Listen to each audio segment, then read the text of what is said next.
very good morning, students. Today we will start new chapter in civics, that is key elements of a democratic government. So in our previous class we have talked about two main government type, that is monarchy and democracy. So in this chapter we will talk about democratic government. Fine. So in this chapter we will study the key elements that influence the working of a democratic government. These includes people participation, the resolution of conflicts, and equality and justice.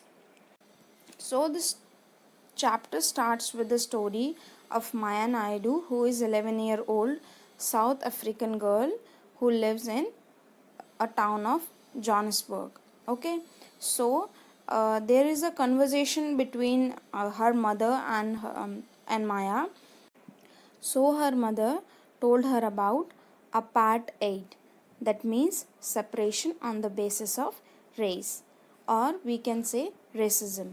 So in that time people were divided into white, black, Indian and colored races, and according to law these races were not allowed to mingle with each other or to live near each other or even to use common facilities. Okay, they have separate ambulance and hospitals also, and hospitals of black were not so equipped as comparison to the white ones, and all the benefits are given to white people, and black people were discriminated on the basis of their skin, and they not got basic facilities as well as comparison to white people. Non-white peoples were not allowed to vote, and the best land in the country was reserved for the white people, and they were not allowed to use or learn their own language, that is Zulu, and that's why Hector Peterson and his classmates joined the protest again, learning the African language in school. So while protesting, Hector was killed by one of the bullet of the policemen while shooting at the crowd. The African National Congress, a group of people who led the struggle against apartheid, and their most well-known leader, Nelson Mandela, fought the apartheid system for several years. Finally, they succeeded, and in 1994, South Africa became the democratic country in which people of all races were considered equal. Next, participation. Do you wonder why do we have regular election? So, through voting in election, people elect leaders to represent them. Okay, these representatives take decision on the behalf of the people. In our previous class, we have talked about representative democracy.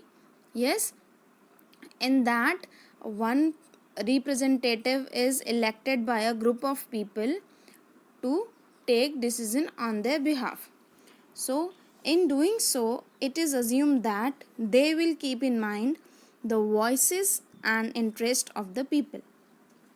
So regular election होने से ये फ़ायदा रहता है कि if any one is not taking decision properly for people to whom you have voted, अगर आपने जिनको वोट किया है वो अच्छे डिसीजन नहीं ले रहे हैं आपके लिए, तो after that period of time, after that period of 5 years, you can re-elect anyone else to whom you want to be your representative. Okay, all governments are elected for a fixed period. In India, this period is 5 years. Once elected, government can stay in power only for that particular period. If they want to continue to be in power, then they have to be re-elected by the people. If the work of government is praised by the people, those who have elected them, then they can also re-elect them, and if they are not satisfied, they can vote or elect anyone else to whom they want. Okay. अगर government का काम लोगों को अच्छा लगा तो वो उनको री इलेक्ट कर सकती है, और अगर नहीं अच्छा लगा तो वो किसी और रिप्रेजेंटेटिव को इलेक्ट कर सकती है उनके बिहाफ पे डिसीजंस लेने के लिए. Okay, and they will be only in power for a particular period, that is of 5 years in India. Okay.